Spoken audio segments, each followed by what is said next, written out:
Welcome, everyone, to the RLT Pivot podcast. Thank you again for joining us for another awesome episode. My name is Tracy, and before we get started, just a reminder that if you find value in what we're doing, please hit that like button, hit that subscribe button, and don't forget to hit the notification bell. Our chat is live, so if you have any questions, please throw them in the chat, and we'll be sure to get to them as soon as possible.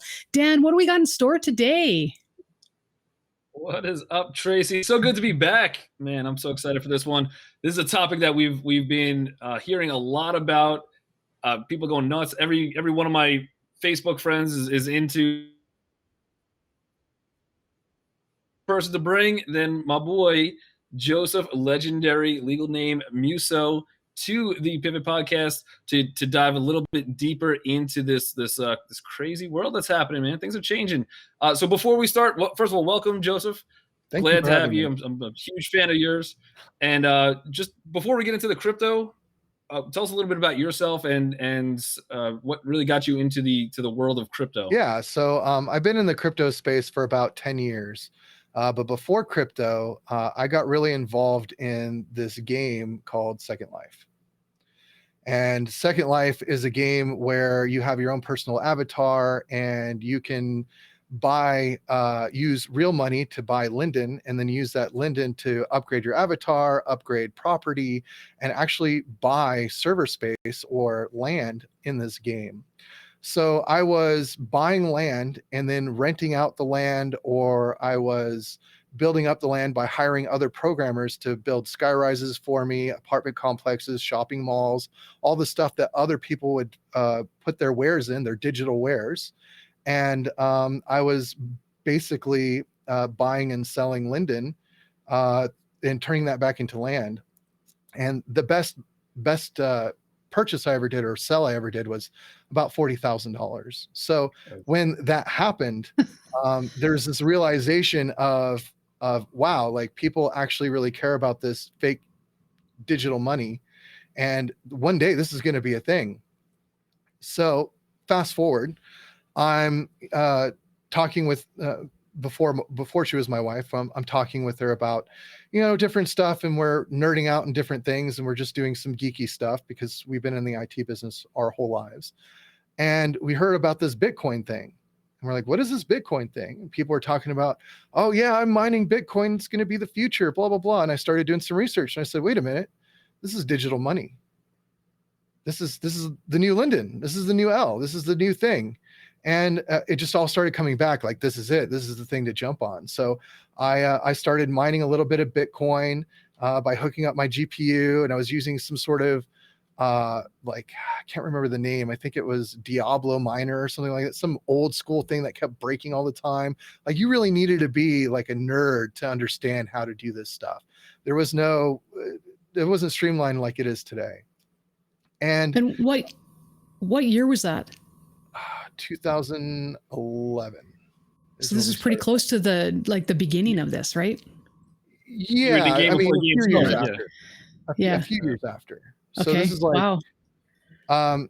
So this is like, oh, cool, like awesome. Like we're basically turning our computers into money, right? And we're like, this is neat. So we started storing it in wallets and having fun with it and all that jazz. And then we started buying it on MTGOX, which is the first exchange that got hacked and everybody's money disappeared. And we started doing that back and forth. But even before MTGOX, we actually set up a program where people could deposit money into our account. So into our Wells Fargo account, they would deposit it, and then we would transfer the Bitcoin into an escrow wallet into their wallet. So that's how we were like transferring Bitcoin back in the old day before we had exchanges and stuff. And then the MTGOX thing hit, and we're like, okay, cool. Now we can actually go on an exchange and do this. And then, lost some Bitcoin in that because of the whole, whatever that was. That was somebody walking off with some money and taking advantage of people, which can happen in any business, whether it's, fiat money or cryptocurrency. And so fast forward a little bit, then I'm like, okay, cool. This is awesome. Like I'm mining this and now I'm exchanging it. And I ended up owning a total of 1,000 Bitcoin at $5 DCA. Wow. Score. I have 1,000 Bitcoin. This is awesome. And then I sold 900 at $100. 900 Bitcoin at $100, which to me was like, wow, this is a huge ROI, $5 to $100 on something that was, fake. Like as far as anybody was concerned, it was fake internet money. And then from there, I held on to the last little bit until it hit about $1,000. And I was slowly chopping it away or trimming away to $1,000, and I sold the rest. And then it hit like $250. I was like, oh yes, that was brilliant. Smart of me to get rid of that. And now look at the price. So not so smart. But that was like the history of Bitcoin. And about, I would say, 2016, a partner of mine who I got involved in Bitcoin was like, hey, are you interested in Ethereum? And I said, actually, I'm mining it right now. And he goes, how would you like to do it on a larger scale? And I said, absolutely, let's do it. And we started mining Ethereum in 2016.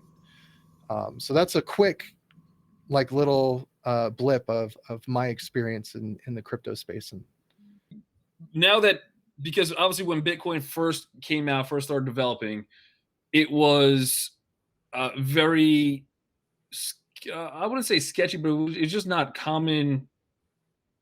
It's just going, you get the big moves, we had the crashes.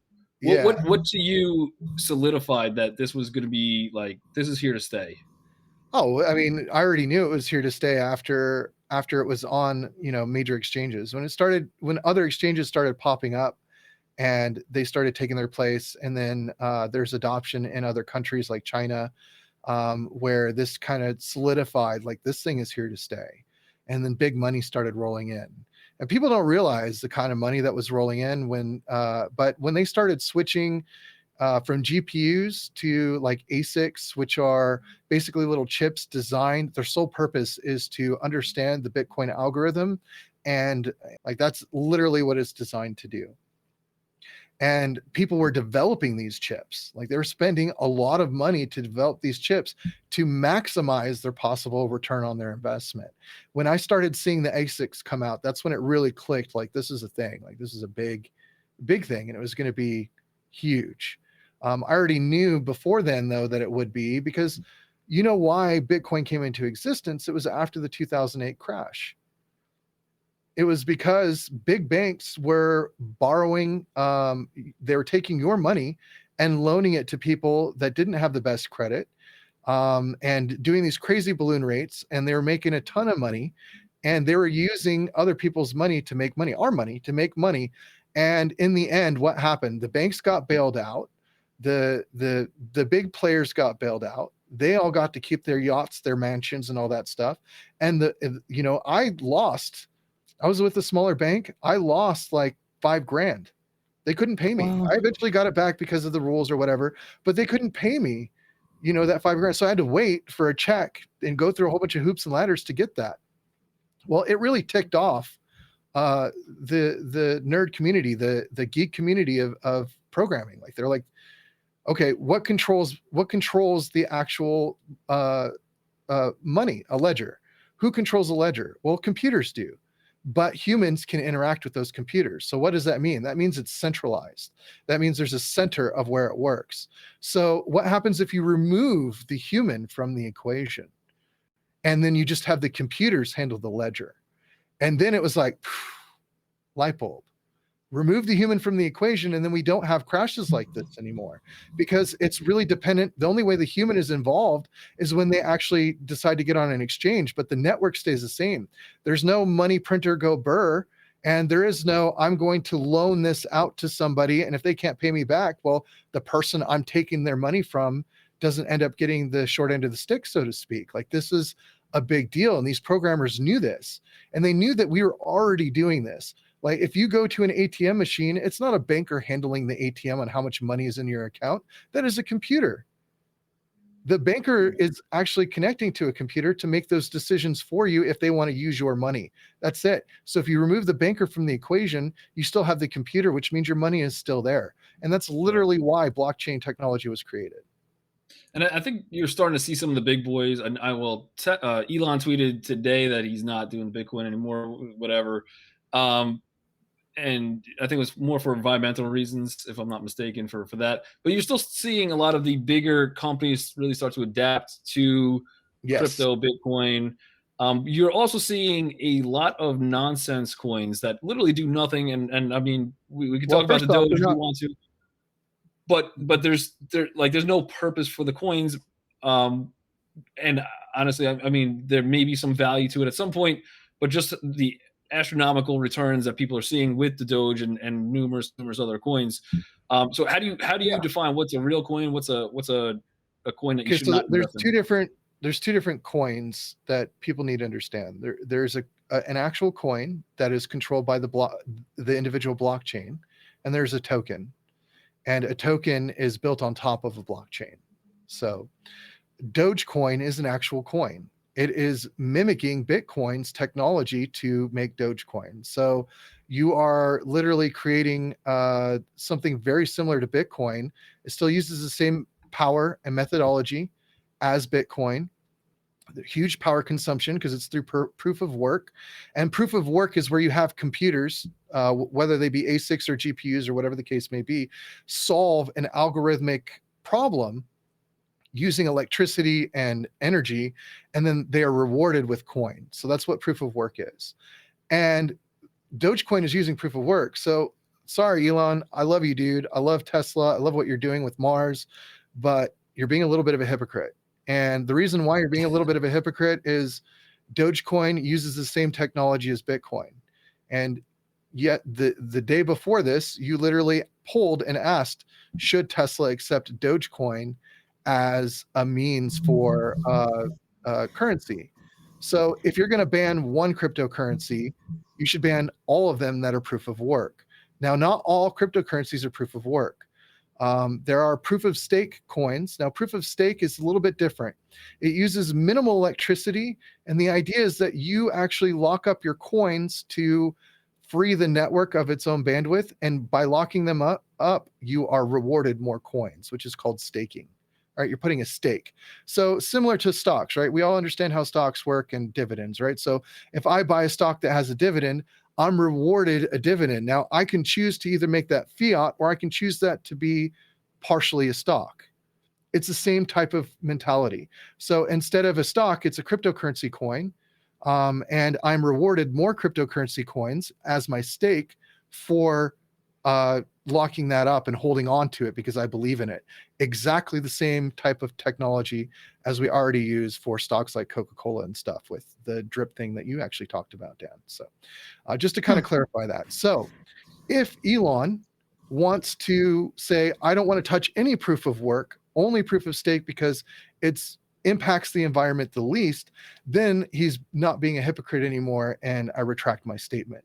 But when you literally say, hey, I want to take Dogecoin to the moon and all this other stuff, but I'm not going to touch Bitcoin because it's using all the electricity, blah, blah, blah. Come on. Really? No, didn't he say something about it being less than 100 times what Bitcoin uses for energy? That's what he was looking at, is coins that were just using less energy, not necessarily no energy. So here's the thing. If you decide to mass adopt Dogecoin and everybody switches to Dogecoin, what's going to happen? Yeah, the cost will increase as it gets mined.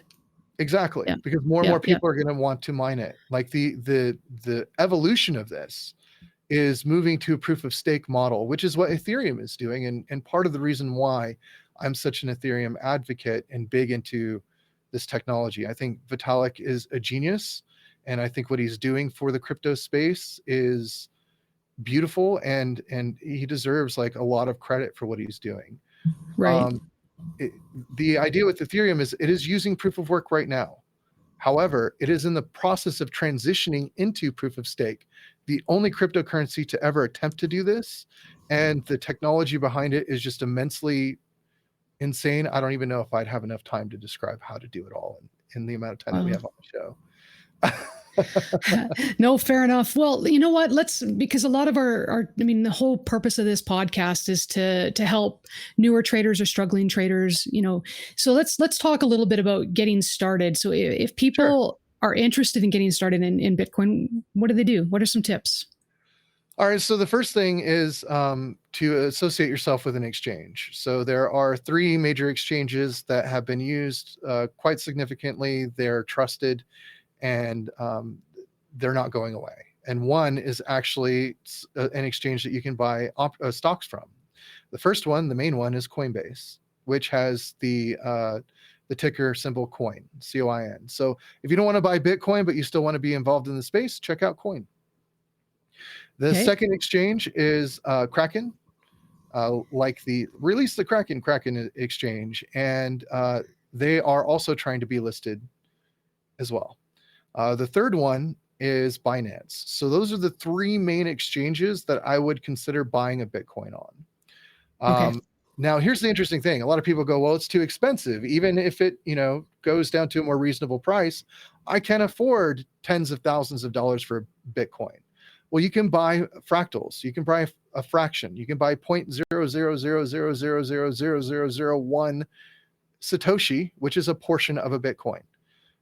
And now you own it, and it's yours. And it's that simple. So if you have $100 that you can spend, because that's all you can afford, you can throw $100 at it. If you have $5, you can throw $5 at it, and you can buy yourself a piece of Bitcoin and own it. So it really doesn't matter how much the coin is. It just matters how much you're able to invest, and you can invest at any time you want. So do you think that it's easier now to get accounts with those exchanges that you just talked about? Because before, when I tried, you might as well have given them your first unborn child to try and get an account set up. So yes, but no. Right now, we're in a bull market, and the cryptocurrency craze has gone through the roof, and there's only 3 exchanges and a lot of people interested in this. So there's a now waiting list. It's backed up a little bit. And there are other means and other exchanges that I won't mention that you can buy them from. Personally, if you're new, I would wait, and go to one of those 3 exchanges because you're brand new. It's your money. So, you want to use it smart. And the smart way is those 3 exchanges. So if it takes you a month to get approved, then wait the month. Because some of these other sites, they'll promise you Bitcoin and they'll scam you out of your money, and or they'll collect your credit card information and nothing will happen. Where there's money to be made, there's the dark side of the internet where money will be taken away. So just be aware of that. It's still new. Even though it's been around for a while, it's still new tech. So stick with the exchanges that are here, that are well known and that have been mentioned today. Perfect. Right. And as Bitcoin today starts to break under 50,000, that was a decent level. How do you see Bitcoin playing out?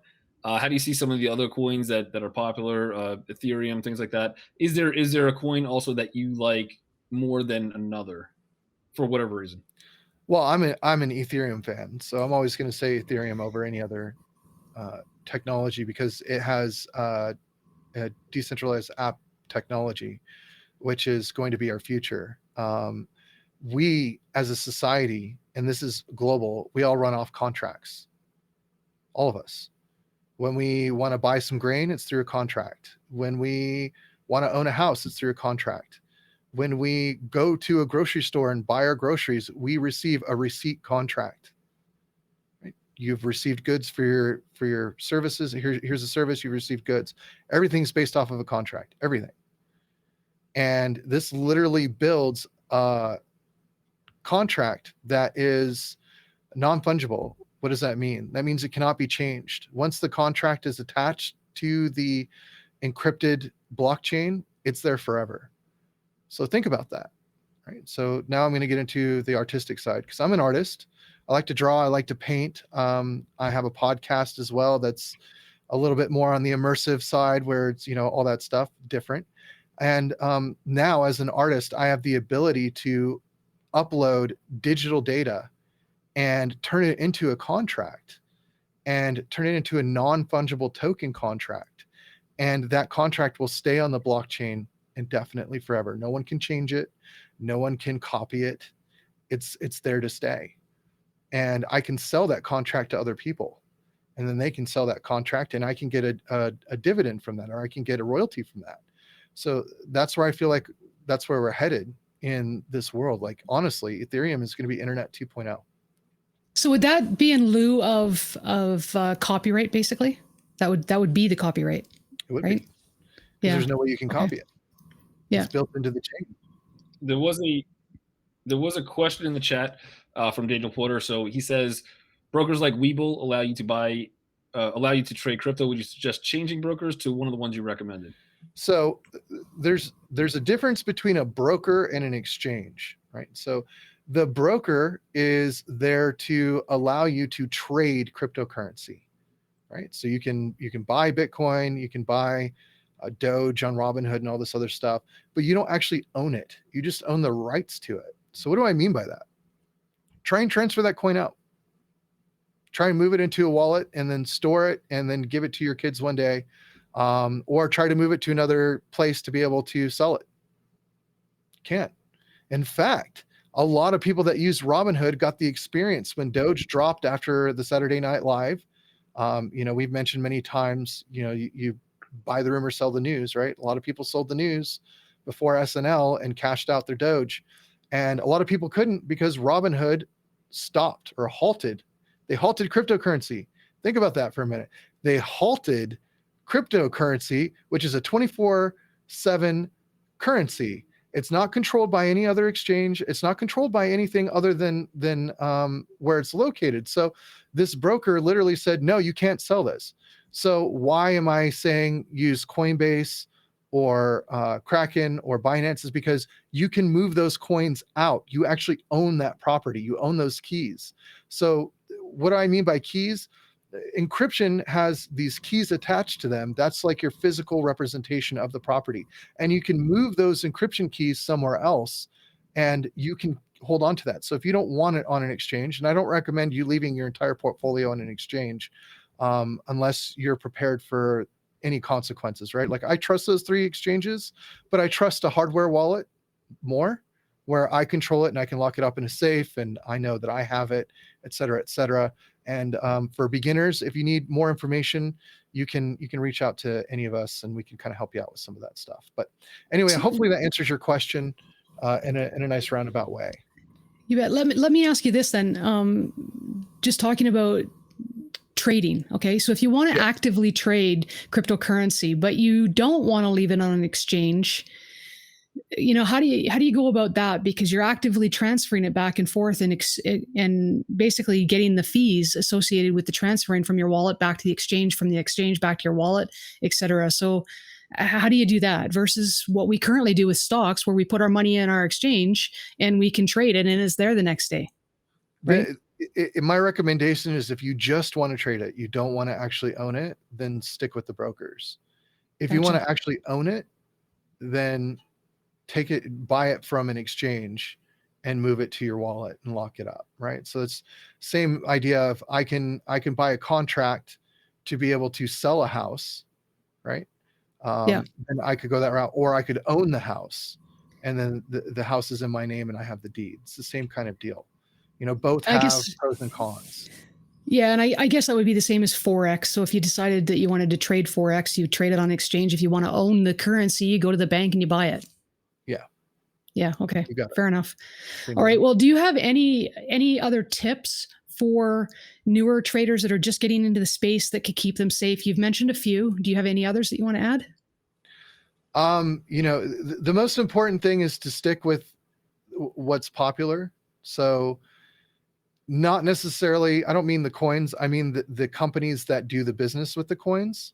So that's why I said those specific 3 ones. Now, if you want to trade, that's cool. Trade with Robinhood, trade with Webull. I know that Tastyworks does trading. I think TD Ameritrade now started doing it as well for cryptocurrencies. So stick with the big names that have a lot involved in it in order to do your trading in the beginning. Avoid, if at all possible, any foreign exchanges, any exchanges in different countries that don't have the same regulations as the United States when it comes to this stuff. I think there was an exchange in India where they just kind of shut down, packed up, and everybody lost their cash. I think that happened not too long ago. There's a couple other, I think Korea also happened, and it's happened in a couple different places. You'll see these exchanges where they pop up and they promise the world to you, and you move your money there, and the next thing you know, it's gone. Well, So, you know that it happened even here. I mean, I was telling you that before we even went on air that Quadriga, that was one of the biggest Canadian exchanges on the planet, in Canada anyway. And they went bankrupt. They lost, after he died, they lost the keys, and every single person lost anything to do with Bitcoin. If they had fiat there, it was gone. If they had money there or any coins, it was gone. And pretty reputable company at that point, and done, right? yeah, So it's rough. I would like to add, though, that those keys, you need to make sure that you protect them like your life, because you can't hack that stuff afterwards. If you lose those keys, it's done. So if you do get into the cryptocurrency world, you need to make sure that those keys, that is your lifesaver. That is your, couple stories like that come out already where people lost some of the keys and don't have access to what would now be just crazy, insane amount of money from save your password. Yeah. The number absolutely. one reason why people let me ask you, because you're going to hear in the crypto world a lot, and you actually I think mentioned miners as well. Could you get into a little bit more about the mining end of it, and then just I know there's some publicly traded companies that are mining cryptos and things like that, specifically like Amara, Riot, things like that. But in the crypto world, how valuable and long lasting, and is there growth in any of these type of companies from what you see, or can anybody be a miner and there's no competition really? There's no. So it depends on what you mine. If you're not already established in Ethereum and Bitcoin, and you don't have a tremendous amount of capital, it's probably not worth your time. You're better off buying the coin and staking it, because that's the new form of mining. I keep mentioning staking because I'm trying to really drive that home for you guys. Like, this is valuable information that I'm giving you. If you want to be a miner, stake your coins. It's that simple. Now, as far as these other companies, like, what are they actually mining? Do we have any like data? How well are they mining it? How many coins? Like, do we actually get to see access to their wallet, or are they just saying, hey, we're mining it? That I stay away from those companies like Riot and all that stuff. I may mess with some of the GBTC, things of that nature. I might mess with those maybe in like an IRA, so that I have some exposure to cryptocurrencies in some form or fashion. But really, to be honest with you, my retirement is cryptocurrency and staking. Gotcha. That's my retirement. Gotcha. Yeah, for sure.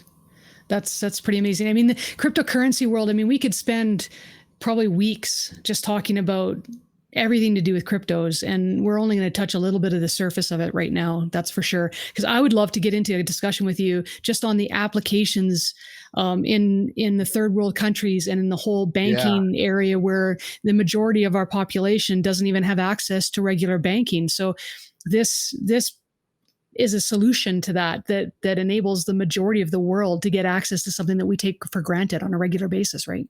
Agreed. And there's actually a coin right now that is making waves in doing this. I think they've been to South America. I've heard reports of them actually being in Africa, and this is ADA Cardano.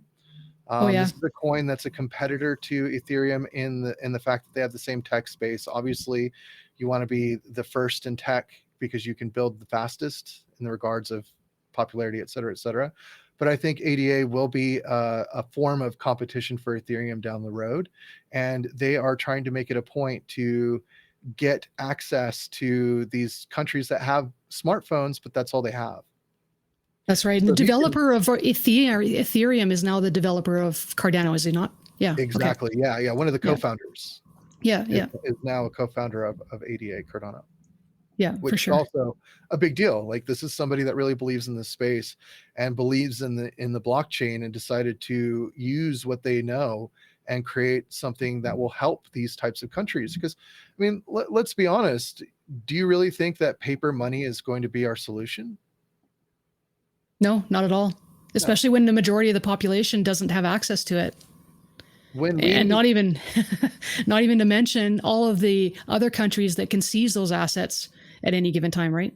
Yeah, exactly. So you have the governmental aspect of it. You also have like, remember when not too long ago, we had a coin shortage here in the United States, like actual, not cryptocurrency coins, like real coins, tangible coins. We had a coin shortage because for whatever reason, there was an issue with that. Like why? So it got to the point where you needed to have exact change or you couldn't do anything. And they requested you to use digital money to pay for everything. What do I mean by that?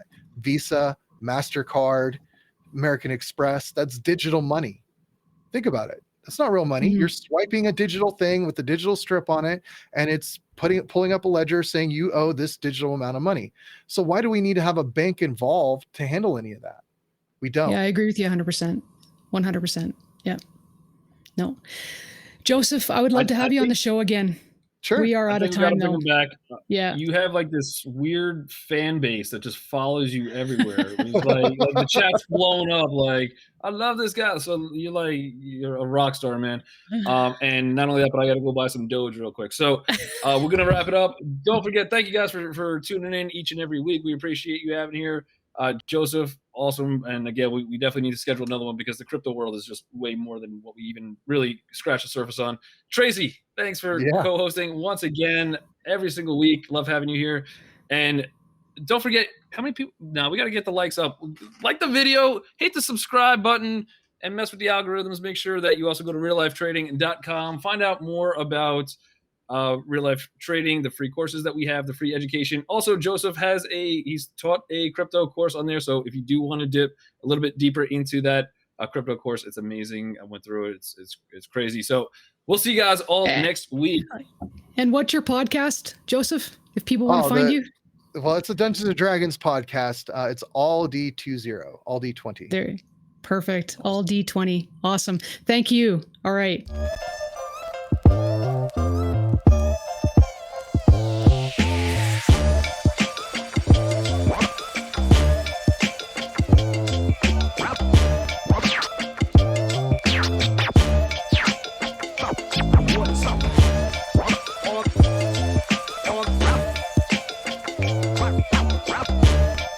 On